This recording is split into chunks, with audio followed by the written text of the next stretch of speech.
रामनगर के Corbett tiger reserve की ढीला रेंज में 2 ग्रामीणों के साथ कथित मारपीट का मामला सामने आया है। आरोप है कि जलावन की लकड़ी काटने गए 2 ग्रामीणों को वन कर्मियों ने पकड़कर पहले उनके खिलाफ वन अधिनियम के तहत कार्रवाई की और फिर फॉरेस्ट गार्ड ने उनके साथ मारपीट की। घटना के बाद ग्रामीणों में भारी आक्रोश है।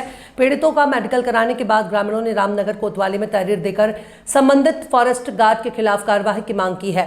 मामला कॉर्बेट टाइगर रिजर्व की ढीला रेंज का है। जानकारी के अनुसार ढीला गांव निवासी शिवगिरी और वन गुर्जर नन्नू जंगल के किनारे भट्टी के लिए जलावन की लकड़ी लेने गए थे। इसी दौरान वन विभाग की टीम ने दोनों को पकड़ लिया और रेंज कार्यालय ले गई। आरोप है कि वन विभाग द्वारा दोनों के खिलाफ चालानी कार्रवाई करने और जुर्माना वसूलने के बाद फॉरेस्ट गार्ड अविनाश कुमार ने दोनों ग्रामीणों के साथ जमकर मारपीट की, जिससे उन्हें चोटें आई हैं।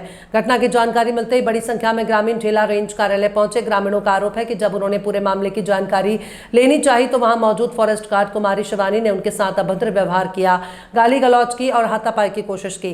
ग्रामीणों ने इस पूरे घटनाक्रम का वीडियो भी बनाने का दावा किया है। हम नौकरी करते हैं तो भट्टी वालों के लिए लकड़ी लेने गए थे।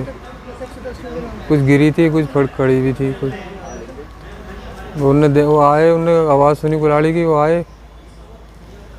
उन्होंने कहा तुमने क्यों काटे? हमने कहा काट दिया, अब गलती हो गई, इंसान से होती गलती। उन्होंने एक जो साथ का था उसको मारा, वो तो साइड में हो गया। फिर मेरे को ही मारा उसने, वहीं पर ही मारा जहाँ लकड़ी काटी थी।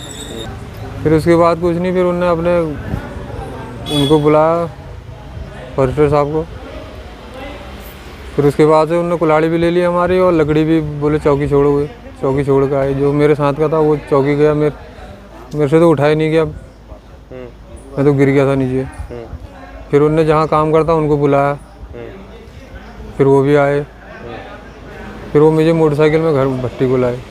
जुर्माना वो कह रहे थे, जो मालिक साहब है हमारे, उनसे कह रहे थे कि 5,000 रुपये तुम यहाँ जमा कर देना रेंजर ऑफिस में, और जो बाकी ऊपर नीचे होगा हम बता देंगे तुम्हें। अभी हम रामनगर आए हॉस्पिटल में, हमने मेडिकल बना लिया।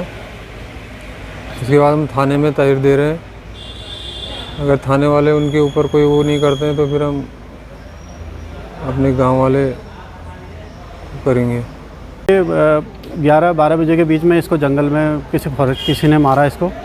तो जब हम लोग शाम को 5-6 बजे करीब आए तो इसको देखा ये बेहोश पड़ा था घर पे। तो इसको फिर उसके बाद मैं और मेरा भतीजा चंदन इसको लेके सब जगह गांव वालों को बताया ऐसी ऐसी बात है। फिर हम लोग मेडिकल के लिए रामनगर गए हैं। फिर हम लोग तहरीर दे रहे हैं थाने में। अगर यहाँ से कोई कार्रवाई नहीं होती है फिर हम थाने का घेराव करेंगे, पूरा गाँव से लेके। बिल्कुल करेंगे सर, बिल्कुल करेंगे, क्योंकि हम ये चाहते कि मारने का वो नहीं है। अब उन्होंने जुर्माना करना चाहिए जो भी करना था, लेकिन इस तरीके से डंडे नहीं बरसाने चाहिए थे। पूरे हाथ में, पैरों में, पीठ में, पेट में और यहाँ तक कि सर में तक लगी है। अगर बंदे इसको कुछ हो जाए, एक गरीब आदमी है, वो क्या करेगा? 10-12 हज़ार की नौकरी में अगर उसे जंगल में इस तरीके से मारा जाएगा तो ये कहाँ का न्याय है? ये कोई फॉरेस्ट गार्ड का ही बताया, कोई अवनीश कुमार नाम बताया जिसने इस पर हाथ उठाया। कुछ गाँव के भी थे उसके साथ 2 बंदे जिन्होंने ये घटना करी है जंगल में। कौन सी रेंज? ये ढेला जंगल की।